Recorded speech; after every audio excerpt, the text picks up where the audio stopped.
From the Partnership for Environment and Disaster Risk Reduction, this is Talks for Action, a podcast about how we can work together with nature to build resilience against disasters and climate change. Talks for Action will bring you on a journey to highlight how nature is playing an important role from the climate talks at CoP26 in Glasgow to the global platform for disaster risk reduction next year. Each Talks for Action episode will focus on different ways that nature-based solutions contribute to increasing disaster and climate resilience. You will hear a wide range of perspectives from around the world on how nature is being applied as a solution to the pressing climate and disaster issues we see today, from voices from the field to humanitarian perspectives and UN climate advisors. On your commute to work, your morning run, or over a cup of tea, listen in and learn something new about how to work with nature in addressing one of our most pressing issues today, the climate and disaster emergency.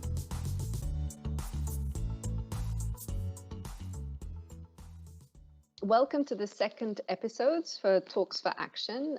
In today's episode, we're going to be looking at nature-based solutions and disaster risk reduction and climate change adaptation, and how nature-based solution can really link both of these two fields. Today, we have two guests with us. The first one is Dr. Animesh Kumar, who heads the United Nations Office for Disaster Risk Reduction in Bonn. He is responsible for climate resilience and disaster data.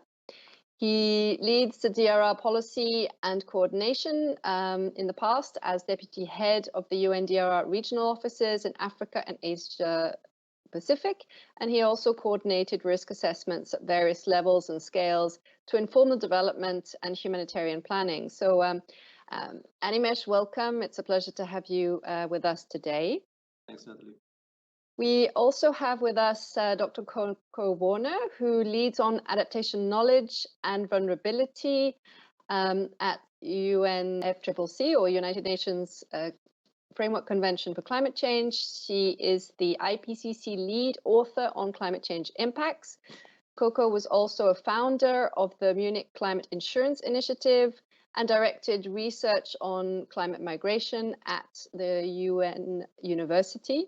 And she ranks in the top 20 women in the climate change debate. So it's a real pleasure to have you with us here today. Yeah, thanks so much. Great to be with you and Animesh. Thank you. So this month, November 2021, we have had both the Climate Change Conference in Glasgow under the UNFCCC, and we have also had, maybe less known about by the general public, but we've also had many of the regional disaster risk reduction platforms which fall under the Sendai framework. So I'm kind of curious, with both of these ongoing processes that we've had this month, what the role of nature-based solutions are under each of these agreements, so the UNFCCC or the Paris Agreement, and also under the Sendai framework. So I don't know whether maybe Koko would like to start. Thanks, Nathalie. So we're literally just a few days after COP26 in Glasgow has closed. And I think many of us are digesting this really intense experience with tens of thousands of people from all over the world who made the very arduous journey in a pandemic. There were really huge efforts to keep everyone healthy and safe, tough agenda, and really mixed emotional reactions, as you can imagine. This is a really hard lift. Nevertheless, a lot of progress was made. And one of the superstars of Glasgow was nature and nature-based solutions. And I know that that term means a lot of different things to different people, but maybe I can just highlight a couple of things that explicitly mention the role of nature from what's called the covered decision, or 1CP26, and you can find those in the show notes. Under the section of the covered decision on adaptation, there's a note about notes with serious concern, the findings from the IPCC, I'm shortening it just a little bit, including the climate and weather extremes and their adverse impacts on people and nature will continue to increase with every additional increment of rising temperature. So one of the things that Glasgow contributed to was a worldwide awareness of extreme events. And of course, Animesh, all that you and your colleagues are doing at UNDRR is so important for disaster risk reduction. And also recognizing that together, this is the task of society for this century, really, to keep people and to keep the nature that we rely upon safe and healthy and in good condition, really as the basis of our existence. So that's one of the big outcomes, I think, of Glasgow, just that recognition and really acceptance. There are also a couple of additional mentions of nature. Of course, in the mitigation section of that cover decision, here's a really one. I'm sure you guys aren't that interested in decision text, but it's just so good. So I'm going to read it. This is paragraph 21. Emphasizes the importance of protecting, conserving, and restoring nature and ecosystems, including forests and other terrestrial and marine ecosystems, to achieve the long-term goal of the convention by acting as sinks and reservoirs of greenhouse gases and protecting biodiversity while ensuring social and environmental safeguards.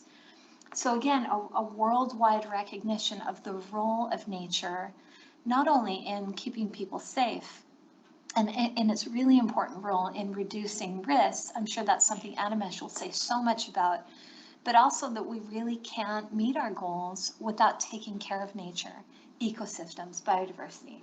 And the last thing that I would say is actually maybe the first thing in that cover decision. This is more in the preambular part, recognizing the interlinked global crises of climate change and biodiversity loss, and the critical role of protecting, conserving, and restoring nature and ecosystems in delivering benefits for climate adaptation and mitigation while ensuring social and environmental safeguards. Now, some of that language sounds really complementary. And again, those three things, recognizing the role of nature in reducing risk, recognizing that all of our goals really are involved with taking care of nature and working together with nature. I think those are some of the, for nature, some of the great outcomes of COP26. Thanks. Right, thank you. That is really inspiring to hear some progress and movement, and also for nature. So Animesh, I'd like to turn to you on the regional platforms and just the Sendai framework in general. Thank you. Yeah, thanks, Nathalie, and always a pleasure to share now a virtual stage with Koko. I would just start by, for the uninitiated, a bit about the Sendai framework, which is the international blueprint for disaster risk reduction. And it has definitely paved a way from a paradigm shift, as we call it, from a very reactive crisis management, as we used to see earlier, towards a more proactive risk management, towards building long-term resilience by putting risk at the very center and the core of sustainable development. Now, it definitely, if you look at across the text of Sendai framework, it promotes the role of ecosystem and environment as a cross-cutting issue and highlights the role of ecosystem-based approaches in implementing all the four priorities of the Sendai framework. Since the adoption of the Sendai framework, several regional action plans have been also developed, which all reflect the nature-based solution or ecosystem-based approaches in implementing the Sendai framework contextualized to different regions. This year, as you say, we have just finished a series of first round of regional platforms.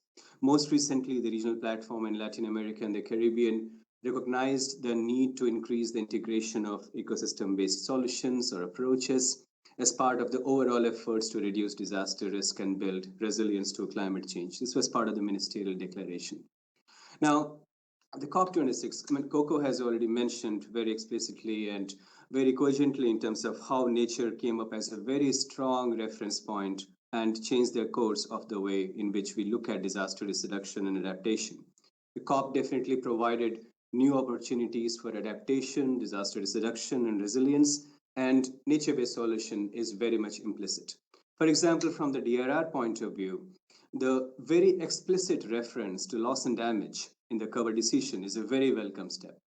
Strengthening the matrix for long-term resilience example through the inception of the Global Goal for Adaptation work plan, or the targeted and demand-driven support to the vulnerable countries through the Santiago network, or acknowledging the role of a broad range of stakeholders, including the indigenous people and the local communities. All of show that we are advancing so on the climate agenda and addressing the climate emergency, but also being so inclusive in bringing together different agenda and frameworks. So more explicitly, just what Koko already outlined, I was very happy to see this, the WWF report, which was launched at COP26, that 92% of the new NDCs now include measures to tackle nature loss, which is an increase by 10% from 1 year before. This itself shows that at the national level, the governments are recognizing the role of nature-based solutions and recognizing the role to tackle nature loss as a key means of their pledges that they're making. The decision texts have also taken a very significant step forward in recognizing the importance of nature and ecosystem and the connection between climate and biodiversity challenges we face, especially in the context of ocean and land. Though the final text itself does not mention nature-based solution, it is very well covered by calling to protect, conserve, and restore nature and ecosystems. However, I must also say, and it's always a level of ambition that we keep talking about, that this perhaps could have been higher. For example, nature-based solution is still being largely referenced in context of forest ecosystem, specifically in context of tree plantation. Even the leaders' declaration on forest and land use, which was adopted at the COP, is where nature-based solution has been most prominently reflected. It still reflects or limits itself to forestation. And this is despite having a widespread consensus that nature-based solution needs to be considered in all aspects of adaptation and disaster risk reduction. So we need to go beyond and also look towards peatland, marshes, marine ecosystems, which I hope that the momentum that COP26 has generated, we will soon see these dialogues also coming and making their way into the decision text. So back to you, Nathalie. Great, thank you very much also for some of these insights and how nature-based solutions are really being reflected in all these different agendas. And I think I'm picking up on the last point that you mentioned.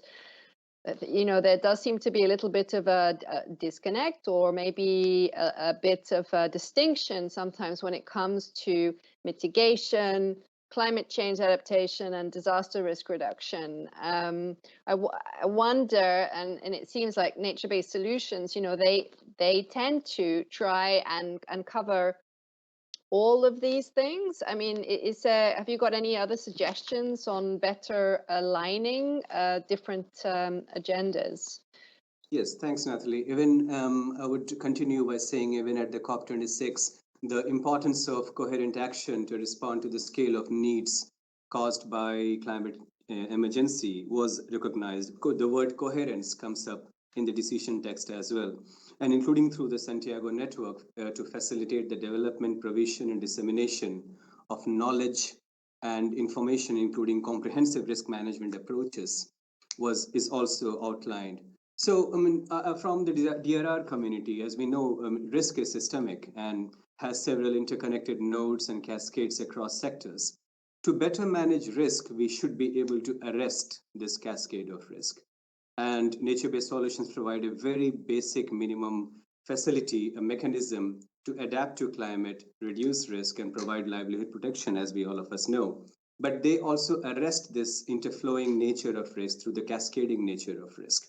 So for example, green, blue, and gray infrastructure, when applied in a hybrid way, provide multiple co-benefits, including carbon sequestration, adapting to a changing climate, and then providing disaster control infrastructure. Within UNDRR as well, we also have evolved in our thinking in terms of how to implement coherent approaches.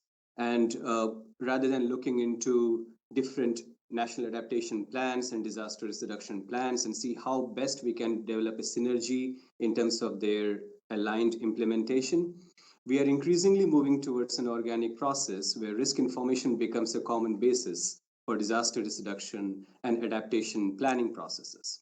So nature-based solution again becomes a very viable basis for implementation of such integrated planning processes. And we then also need to take a step forward and not look at nature-based solution in isolation, but how does it best complement existing development and humanitarian interventions? For instance, when nature-based solutions are designed as integrated solution and in combination with other safety nets, or social protection programs, for example, risk insurance or forecast-based financing, it results in multiple and long-term benefits. Similarly, afforestation, reforestation can only be an effective climate adaptation measure if this gets complemented by actions that also relieve the social pressures which led to their destruction in the first place. Hence, it's important to always link such measures with livelihood generation. So it's only through such comprehensive approaches that we can achieve the objectives of resilience and sustainable development. And nature-based solution needs to be part and parcel of such comprehensive approaches. Great, thank you. And I mean, it's an excellent, thinking as to how to integrate these approaches and achieve multiple outcomes, and seeing also how UNDRR is thinking about this across the Sendai. I wonder, kind of in the same vein, Koko, under the UNFCCC, like, has there also been such thinking between the mitigation and adaptation and other areas, and how that's reflected? Thanks, Natalie. And dovetailing with some of the things that Animesh said, you hear it. I read some excerpts from the decision texts in Glasgow. You hear parties clearly recognizing that nature is an intrinsic part of climate policy, both on the mitigation side, it's there, paragraph 21, and on the adaptation side, paragraph 5, and it's also part of loss and damage, both in the side that might be considered kind of economic as well as non-economic loss. It's everything. Now, when it comes to, in our process, there's a discussion about co-benefits. Co-benefits that if a country invests in mitigation that involves nature, what are some of the benefits for adaptation? Now, there's something broadly that I'm going to pick up on that Animesh mentioned, and there are co-benefits. And you can broadly see how farmers taking up regenerative soil management, for example, could broadly benefit on the resilience side as well as sequestering carbon in the soil. The devil's in the details, though. And it's just so important that UN agencies, and I think there's just many, many examples of great work that UN agencies are doing to line up the systems. If you talk to a farmer, they're going to be thinking about the long term because they're stewarding the soil, and the soil is what they have. That's their main resource, just taking that example. But they also have to feed their kids today. And if they're sending their kids to school, they're going to have to pay books and tuition and school uniforms, and maybe that's due by the end of the week. And there are all of these pressures.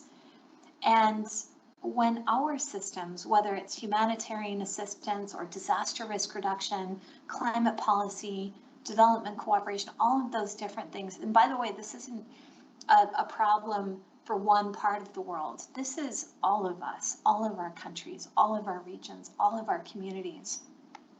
The more that we can line up our systems, when people have jobs and enough nutritious food to eat, they'll be much more enabled to take care of nature.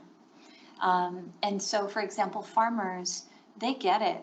They understand in many parts of the world that not tilling the soil, that leaving crop residues on the ground, that really taking care of the soil and fostering the biodiversity in the soil is a huge part of making sure that those soils remain productive for growing food.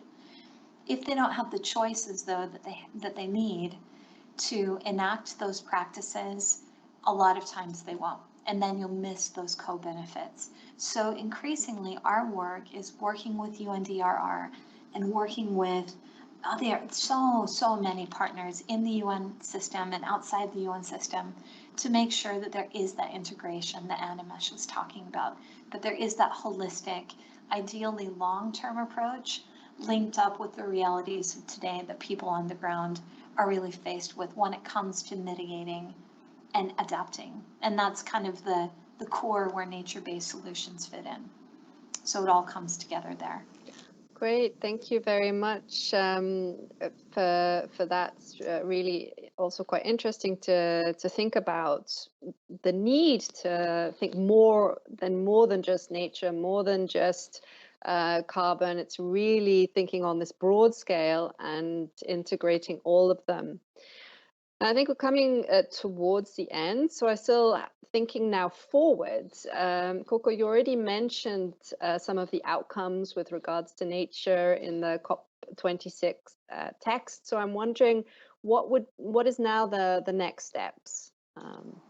Well, many of us who work here at the Secretariat, in addition to this high-level decision, this cover decision that the public is going to be most aware of, there are a dozen or more specific decisions on all of the bits and pieces that make up the big picture. So I'm just going to highlight a few things from my area of work at the subdivision on vulnerability, which I lead at the UNFCCC. And this is so exciting because we work with PEDRR, we work with the Friends of Ecosystem-Based Adaptation, UNDRR. Some of us are literally neighbors, like Animesh. We work right across the street from each other, which is so fun. We've got a couple of really exciting things coming up. So I'm just going to mention two. One, it's my privilege to work with Indigenous peoples. We have a committee or a constituted body, and their nature is a really big part of our work. Indigenous experts play a big role in stewarding nature, land conservation, et cetera. They just know so much. So one of the neat decisions the parties made was to find creative ways for Indigenous experts to, share their knowledge in appropriate ways. So we're looking forward to some very exciting partnerships to allow those voices to be elevated and to become part of the solution. And not limited to, but particularly with nature-based solutions. So that's exciting. Another decision that I'm really excited about has to do with adaptation, knowledge, and action. So countries have told us that they have a lot of needs, adaptation knowledge needs. And we know that knowledge isn't enough. Many of us in our worlds, like Animesh, looking at you, your world, you know that reducing disaster risks ahead of time is the right thing to do. And yet often knowing that isn't enough. There's so many additional steps that it takes to actually enact that action.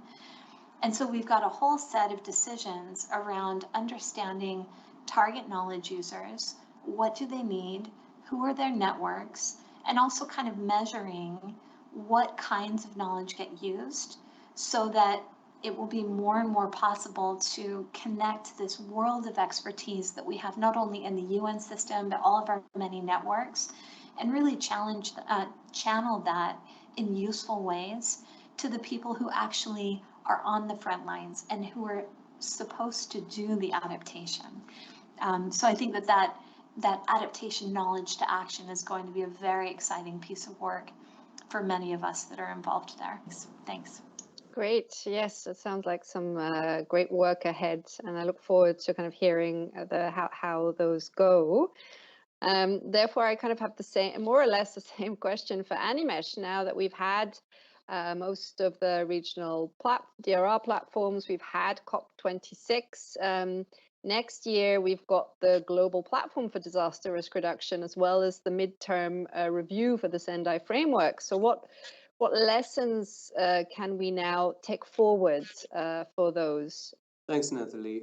As I mentioned at the outset, the COP26 has provided indeed a breakthrough for disaster risk reduction within the climate space. I would certainly say that the global platform next year will certainly follow up on its outcome and provide valuable inputs for the COP27 in Sharm el-Sheikh. As has been done in the past, the global platform will indeed have sessions on both disaster risk reduction and climate change governance, as well as on nature-based solutions. We certainly see the discussion on nature-based solution moving forward through this platform, including through ensuring that governance is strengthened and the commitment of both government and stakeholders is advanced and the ambition is raised. Also importantly, the awareness in terms of how to do nature-based solution for DRR and adaptation, including through identification of thresholds, financing opportunities, and reporting, and coming down to the midterm review of the Sendai framework by highlighting benefits if ecosystem indicators are included in the Sendai Framework Monitor, something which I'm also working on as part of my work in Bonn. Now, coming to the midterm review of the Sendai Framework, it indeed provides very strong options for stocktake at thematic levels, including nature-based solution. It's a good opportunity to collate learning and provide recommendations on the centrality of ecosystems and biological diversity in pursuing systemic solutions to the complex risk of the present-day world. We certainly, as UNDRR, encourage PEDRR to hold online dialogues, thematic or commissioned studies, and we'll be very happy to support as required.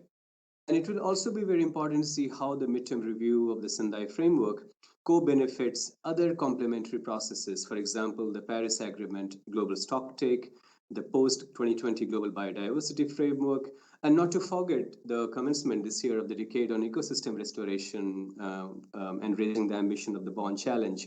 I think the simultaneous processing of all these different intergovernmental mechanisms is a very good opportunity to not only look for co-benefits, but also to enhance coherence so that nature-based solution can become a central aspect, and as I said earlier, a part and parcel of the SDG agenda.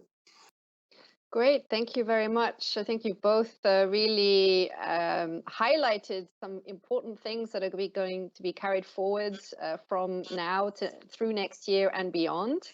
And it'll be really interesting to continue to watch the space and indeed continue to provide important knowledge and information on nature-based solutions required and needed. So with that, I'd like to thank both of you very much for joining today's podcast. Thanks, Nathalie. Thanks, Koko.